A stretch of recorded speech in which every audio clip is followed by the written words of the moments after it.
I asked Zach, when you have a day where you just it's not the best, it's not the offensive look like you wanted it to on a Sunday. What's that next week look like for you?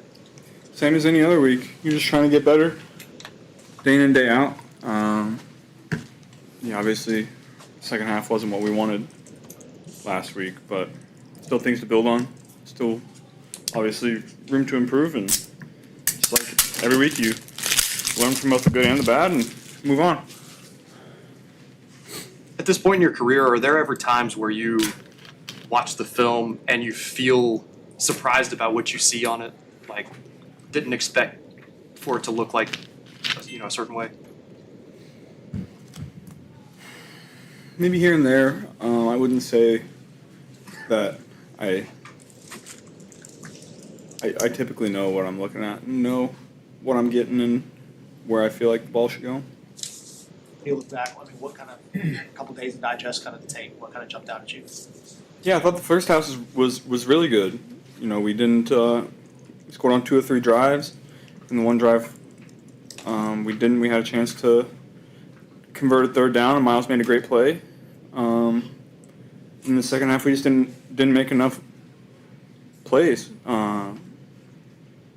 We had good stuff called, and against those guys, you're going to get one-on-one opportunities, both up front and on the perimeter, and we didn't take advantage of any of those opportunities in the second half. And if you want to be a great offense in the NFL, you have to win your one-on-one battles, and in the second half, we didn't. Did you catch any of the Baltimore game by chance? I watched a little bit of it, yeah. What is no one kind of that's in your division? How much does that kind of maybe when you see them playing at that kind of level? How much does that maybe impact you as you go through the season when you see teams playing at that level against that kind of game? I'm not sure I'd say it impacts me. We know what we play both of those teams, and we've played those teams before. We've been in those spots against big opponents, and we typically show up in those situations. So we know that both of those teams have great quarterbacks. They have good pass rushes. They got great coaches that scheme things up. So we've played those teams before. But is it kind of like a reminder of this is the level we've got to be at our best, knowing that's the level of competition you're going to have to be in week out, week out? Yeah, we know what it takes to win a Super Bowl. We know what it takes in this league. We've been there and done that. So we know where we have to be and how we have to get there.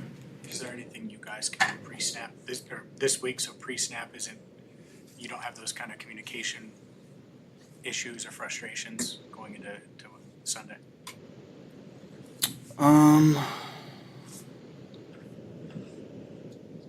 not sure we had many communication issues on Sunday. I think we called 2 timeouts.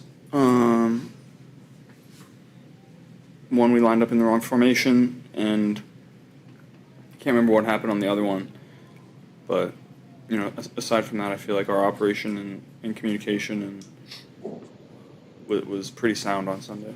How much of some of the stuff that was happening in the second half felt like bigger picture things that can take weeks to work out versus silly stuff that should be an easy one meeting, one practice type fix?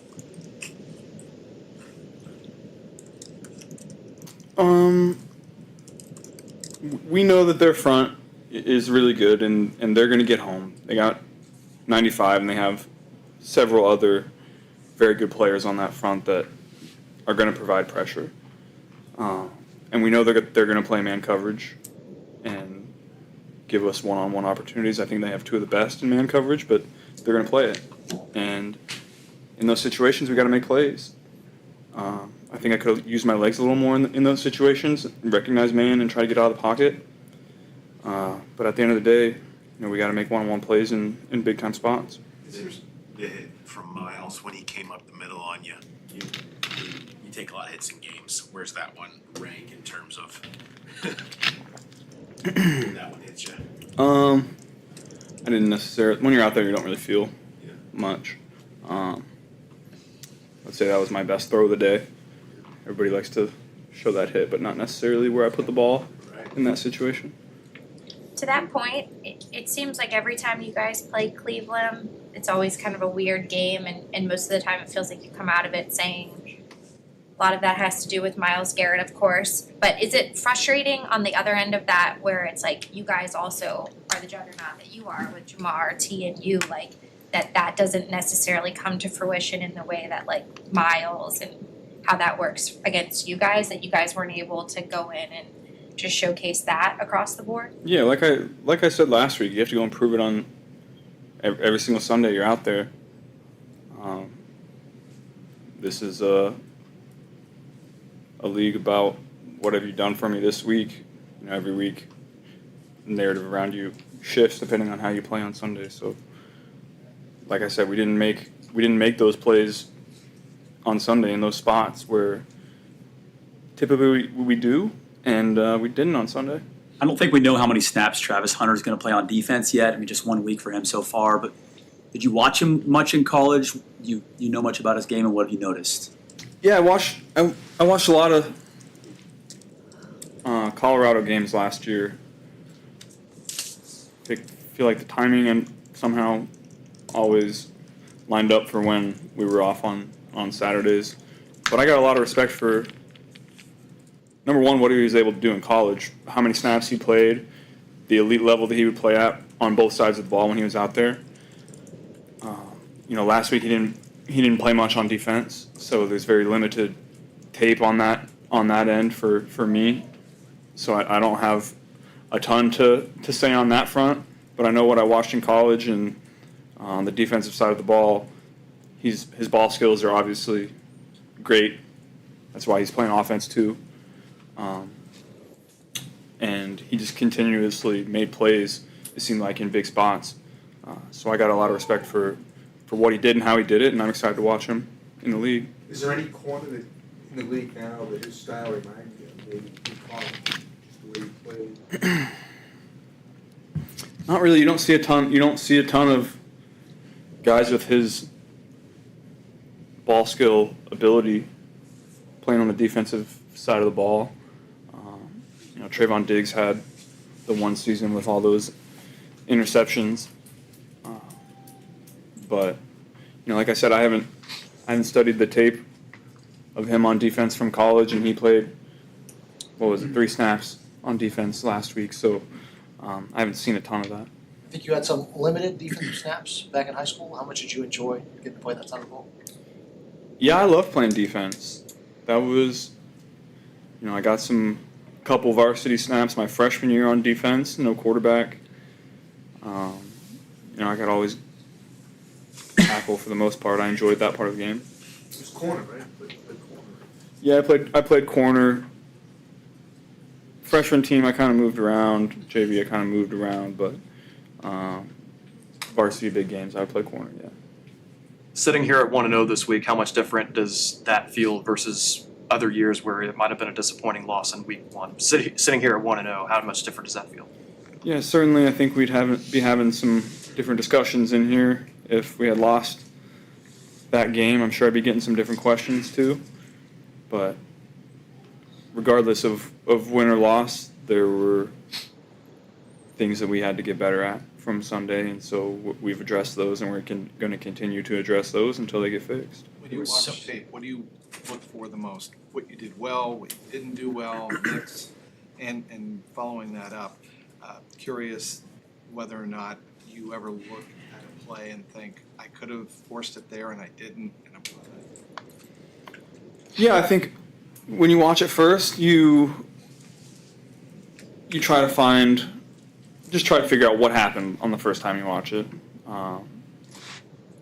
There's a lot of stuff going on throughout the game, and you remember the plays and what happened, but the film tells a different story, and so you try to figure out if what you remember happening is actually what happened on the tape, and then you look at how did what they did affect what we did.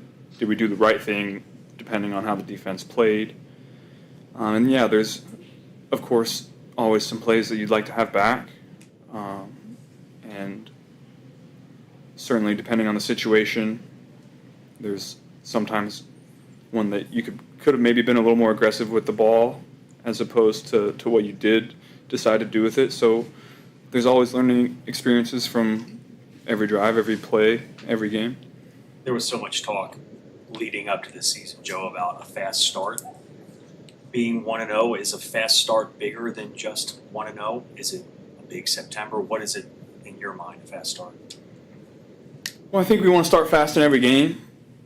You know, we want to put the opposing defense on their heels, go get points in those first couple drives, and, you know, see how the defense is going to change, see where we can manipulate them, where we can attack them.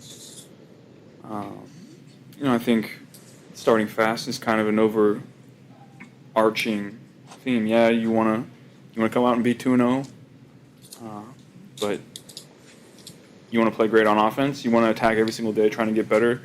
You want to not miss out on any reps throughout the week where you could possibly improve. There's a lot of things that go into it.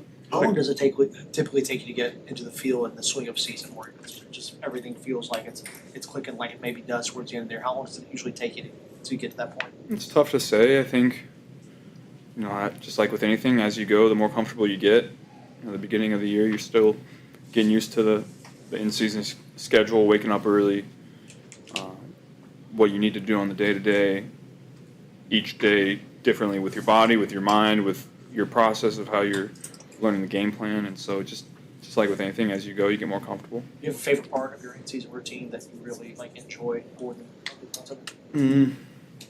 Monday nights, Friday afternoons are usually my pretty chill days, so I look forward to those typically. Pitch talked about the three plays on the boundary that didn't get made, the three big ones. Is that something where those are just going to be clockwork in like another week, 2 weeks, 3 weeks? Is that just like get the cobwebs off? Yeah, you'd like to say that, but like I said, you got to go out and prove it. You got to go out and make those plays. We've made those plays in the past. We didn't on Sunday, and so we have to go prove once again, just like every year, every week, that you know we can be those kinds of players to make big time contested plays in those situations, myself included. So I'm looking forward to going out and proving it on Sunday. Is there one or two things that you want to do better this Sunday before the last week?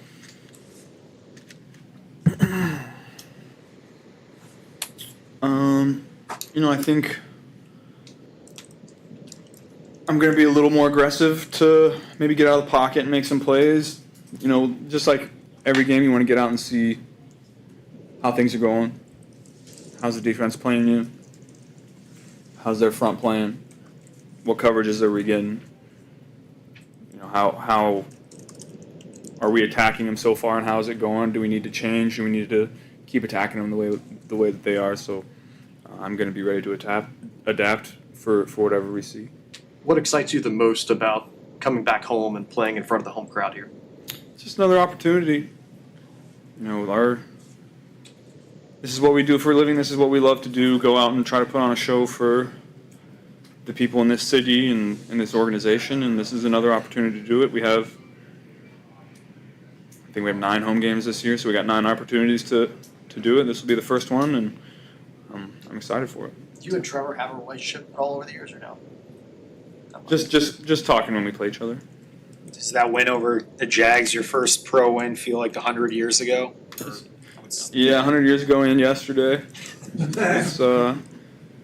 I certainly remember a lot about that game, but like you said, a long time ago. We don't remember anything that didn't stand out. I hit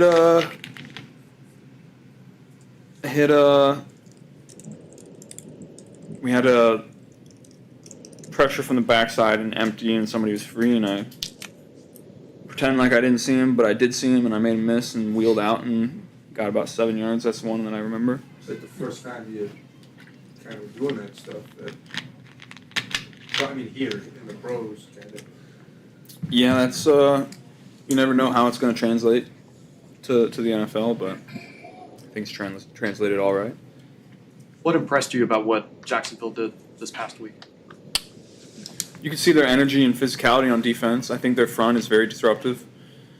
Feels like I say that every week, but they have a lot of guys that I respect on that front, and they came up with some big time defensive plays. They safety drove a low cross on a naked and popped it up in the air, and a guy made a diving interception, and they punched the ball out I think they were up maybe 10 or 14, and Carolina was driving. They punched the ball out and got a fumble recovery. Those are big time plays, so those are things that you always have to be aware of, but they put it on tape, so that's something that we've discussed.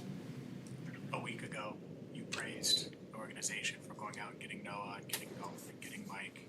Obviously, Mike was signed to the roster yesterday, but just those guys, what they did in week one, and your expectations for them moving forward. Yeah, obviously Noah caught the touchdown. I think he played well when his opportunity presented itself.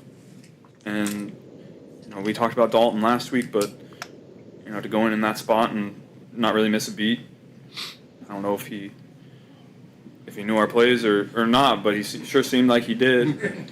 And so he's just going to keep getting better in our scheme. And we're having discussions about very detailed, oriented parts of protection and run game and different things, and so he's just going to continue to get better for us. What do you expect from Sam Hubbard, Jewel, or the jungle? Yeah, I guess we'll find out. I think you can expect a double-armed flex, though. I think that one's a given. Thanks, Joe. Thanks, guys. Thanks, Jeff. It sounds like it's going to be around that time frame, so we'll just put them on IR and then go from there. So not going to be season ending, you would imagine? No. Spoke highly of Liam Cohen last year. He now has his shot in Jacksonville. Just your thoughts on what they did in week one? Yeah, good job. Getting that first win. Sometimes they make you wait till December to get that. So, for Liam to clear it out is good, for their well-being. But, now it's our opponent, so we're focused on making them happy this week. What is the background of your relationship with Liam? When did you first meet him? I was aware of him before I met him. I was at University of Cincinnati. We were getting ready to play somebody, and they were playing Maine. The tape was Maine's offense versus whoever we were playing, UConn or Temple or whoever it was, and it was a really well-coordinated offense. And so I looked up who the coaches were, and the coordinator was a guy named Liam Cohen. Played for a national championship at UMass, quarterback, so I could see all the traits there. And fast forward a couple years later, I was in LA, and I was moving from assistant receivers to quarterbacks, so we needed someone to fill my job. Shane Waldron recommended a guy that he'd worked with at UMass named Liam Cohen, and so I jumped on that. When I heard the name, I said, that's I don't know him, but if your tape's your resume, he's pretty dang good. So we interviewed him, hired him, worked with him for a year, and then we've just stayed in touch ever since. How do you know if an offense is good, well coordinated on tape, if you've never Well, they know what they're doing. It's the way they attack the defense, the way all 11 operate. I remember, I think Maine at the time was, they were under center and running West Coast elements that I'd been taught with a quarterback that was performing really well. So you could just, enough for me to look up and say, who is this? And so that was the first time his name was on my radar. What's the biggest message for the team, biggest point of emphasis coming off last week going into this week for you? Well, the turnover battle, number one, is so critical. To go 2-0. Jacksonville leads the league right now in that margin. They're first. We're tied for second. So I think that goes a long way in deciding these early season games, is the discipline aspect of all this stuff. And we're excited to be at home. To be 1-0 and come home, and I know our fans are juiced up, and so I know these guys. That's going to be a big part of this game too, is using the home field advantage to our advantage there. What's Burrow like after a week where maybe the offense isn't as good as y'all want it to be? What's he like in the week leading up to the next game? He's focused on winning, and so I think for all of us to get that first win, knowing how things have gone previously, thankful to get that opportunity, but also self-critical enough for all of us we got to be better in the second half there to be able to put more points on the board to help our team, and so I think none of us run from that. What's it like preparing for Travis Hunter? He's a really good talent. He's didn't play a ton on defense, played mostly on offense. He's got great quickness. I think he's got really top-notch hands in terms of the balls he's able to catch. Not easy to bring down. You can see the breakaway element to him. He almost kind of got away with one in the last game where you could see he's got that element to break it away and make it a big play. And you saw that on his tape from Colorado. So a guy with a lot of confidence. You always felt the confidence to be able to play two positions, and they'll keep, I'm sure, integrating him however they want to. Talked to Al about Cam on Monday, and he said that Cam was the first guy to come up to him and say he'd like to have some of those things back. Is what you saw from Cam in training camp in terms of the things that you wanted him to get better at, did you see that consistently enough so the things that didn't go right against the Browns, you don't feel like it will spiral? Yeah, I did. I mean, that now it's just, you got to prove it. You got to prove that it's going to be consistent during the season. But I thought Cam had a good training camp, and we got a lot of confidence in him. Some of the plays were not his best plays in the game the other day, and so again, I see better than I hear. So just show us that you're going to improve on that, and I trust that he will.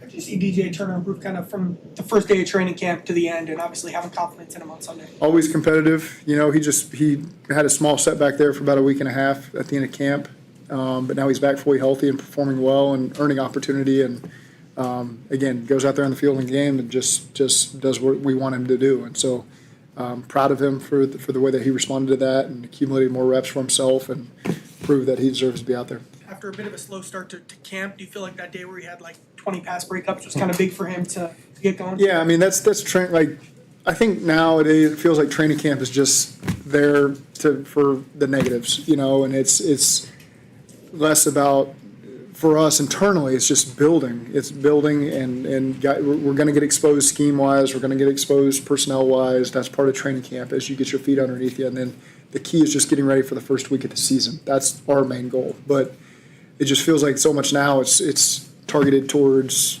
all the bad things that are happening, when in reality that's part of the growth process for everybody. So some of those times are matchups. You know, when you match up versus T and Jamar, that's going to be a tough training camp. And so I was really proud of the way that DJ has just competed, and you're getting the best version of him, and that's awesome to see. And I think all of our DBs continue to grow from that, and training camp's good for all of us. One of the DBs was Jordan Battle was very noticeable in his impact on Sunday. Is that part of the scheme change with the new defensive coordinator, or is that just his development as a player? I think it's a little bit of everything. I think it's just the growth in this league. I just saw him playing really fast as an open field tackler, as a communicator. That's what I felt from Jordan. And so the energy that we see all the time off the field, you really felt that on the field. And I was happy to see that, because we're going to need that. And again, Jordan's a guy who's got the leadership qualities, and he's got the play to back that up as well. Dan Picture was telling us, Zach, that don't read too much into usage in terms of it turning into trends offensively. How much do you have to keep that in mind as a head coach, that, you know, I'm just going to focus on what the game plan dictates as opposed to trying to get guys worked in? Well, it's all of it. It's all. Every opponent we're going to face is going to be a little bit of a different tweaked plan for us. We have our bread and butters that we're always going to subscribe to, but at the same time, we're going to attack the defense as we think is best to attack it. And so that could be different usage for different guys. There is a balance. We have great players. I want them to be involved. And so you're always trying to find ways to make sure they're involved. The ball might not go their way based on the coverage, based on what gets called off the sheet, based on a lot of different things, but you try to have an intent to involve guys as best you can. What did you make of Demetrius Knight's debut? I thought he played fast as well. You know, I thought he did a really nice job tackling, which is critical, I think, for a rookie in their first real game, and all the energy and excitement that goes with that. I thought that obviously there's some things I think you're going to point to every player on a team that could do a little bit better, but I was really excited to see the element of calmness that he and a lot of the rookies played with. It seems he really enjoys tackling. Did that come up on tape when he went through the I just think he enjoys football. I mean, you're talking about a guy who's married, he's got kids, like he understands this is more than just a game. This is a way of life for him, and he's kind of had to have that on his shoulders every step of his career. And so you see a guy that approaches his job that way. Like he's trying to feed his family, and that's the play style you see when he's out there. And he's genuine. He loves doing it. It feeds. You know, I think the rest of the team feeds off of that. I feed off of that, and so again, he's doing it for all the right reasons, and you're getting his best. What does Trevor Lawrence do really well? Well, I think he's got a tremendous arm. He can be very accurate. He can process. He can make plays with his feet. So Jacksonville historically has always been an explosive team. They've always had a great speed element to it. They've had explosive backs, and then he's back there operating the whole thing. And so I've watched Jacksonville a lot over the years. Seen Trevor when he's at his best. Thought he played well in the first game.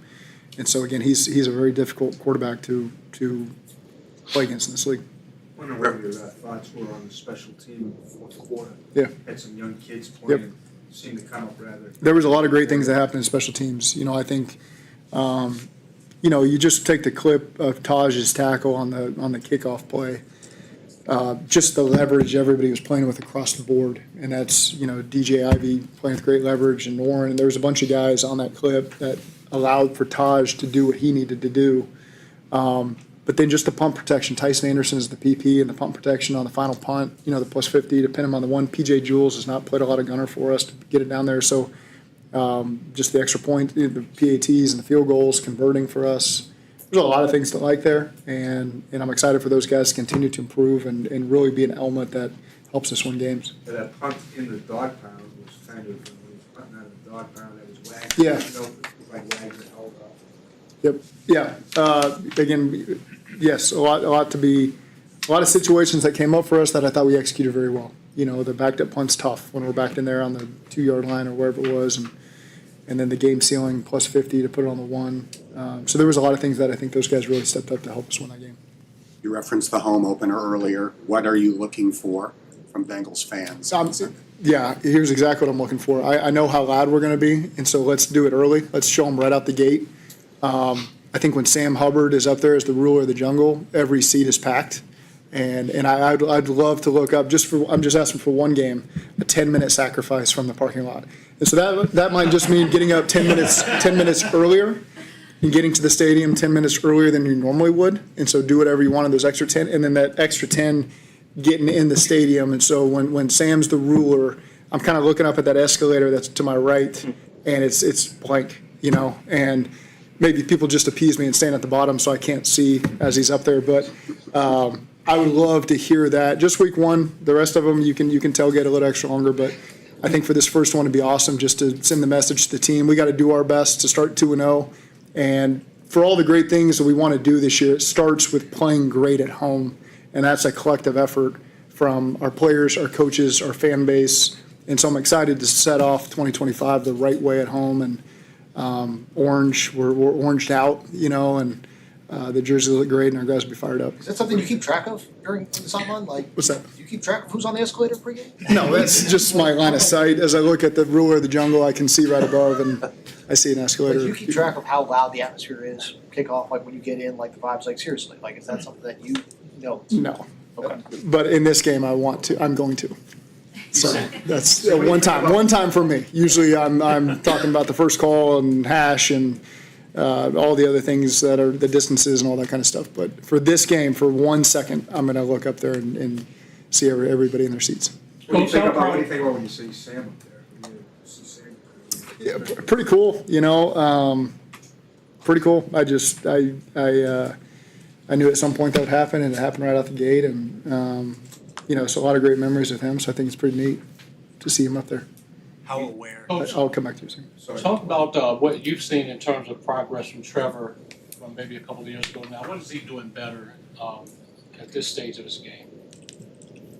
Trevor Lawrence. I just think he's always shown capabilities to play at a really high level. And so he's a really difficult task for a quarterback. From watching his days in college, playing with T and all those guys. And so again, we got to work it out for us with this team. Kind of along those lines, and then as a sorry, Yeah, you stole little it. kid coming off. If this is a game of number 1 overall picks, and as an offensive coach who's a play caller as well, when you have a guy that's talented as a quarterback, what's the best thing you can do as a coach to nurture that talent to make sure they maximize their potential at the end? At the end of the day, Have a great team around him. Obviously, you give them weapons, and they got a lot of weapons. They got a really good defense. I think these guys play well. They've drafted over there these last couple of years, and coordinator's done a great job with them. So overall, it's a good team, and we got to work it out for us, James. How aware, with all the talk about the hot start and starting fast, how aware are you of your week 2 record? Zero awareness. I figured. What would it mean to win? It would be your first win in week 2 since becoming head coach. Yeah, I just want to be 2-0. I know I haven't been 2-0 since I've been here. That I can tell you. So, but again, it's not that part doesn't matter. Our team just each week has focused on really simple things, starting with week 1, and it's the same focus for week 2.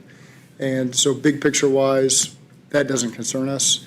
what concerns us is starting out 1-0 at home, and then that puts us our best foot forward to do all the things we want to do in our division and so on. So we just keep it a lot simpler than the things that are probably more fun to talk about, but in our rooms, it's as simple as that. It became a thing at the end of last year to send Joe, Jamar, and T out for the coin toss. He did it again on Sunday in Cleveland. It feels like a small thing, but is it? Is that something you think about, or just going to ride it? I've worn the blue jacket that I have on every road game since we've been winning, so I'm going to keep wearing it. It's got all my kids' names in it, and I'm going to keep sending Joe, Jamar, and T out there until I decide that that's not what's best for us. Is there anything else you've done for the streak? Nope, that's it. Those two things. Joseph Osai came close to getting to the quarterback a couple times Yeah. on Sunday. What'd you think of his performance? I think that there's a lot of things that we're really going to continue to like about Joseph, and I think the rush inside on the one, the primary one you're talking about that JB picked the ball off, causing Joe to push up and maybe not put it exactly where we wanted with his accuracy because Osai was right there.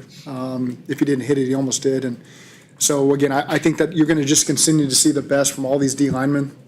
We got some good depth right now, and so we're going to have fun being able to utilize these guys in a lot of different ways and keep them fresh and out there, and so that they can affect the defense in a lot of different ways. And I love Joseph's energy. That's what you feel from Joseph when he's out there, his energy. You can use him a lot of different ways, and he's open to all that and really eager to make an impact for our defense. To that point, Zach, you brought in 2 more defensive ends yesterday, practice squad. Why is that so important in terms of building depth there? Well, multiple reasons. These are always guys. We don't just bring in people just for the heck of it. We're bringing in people for needs we have, whether it be practice, but these are guys that we had some regard for in the draft. And so for 2 guys to be available that we've liked, we've always been aware of, and so for the opportunity to come in and evaluate them and see how they can help us is exciting. They had a great workout. They're really good people. They fit in the locker room really well. We got people that know them. So we're just excited to get them out there at practice and see if at some point they can help us, as an elevation on the 53, and in the short term, help us get great looks in practice because I know that our scout teams did an excellent job last week in preparing the units that are going to play in the game. Okay, thank you. Thanks, Zach.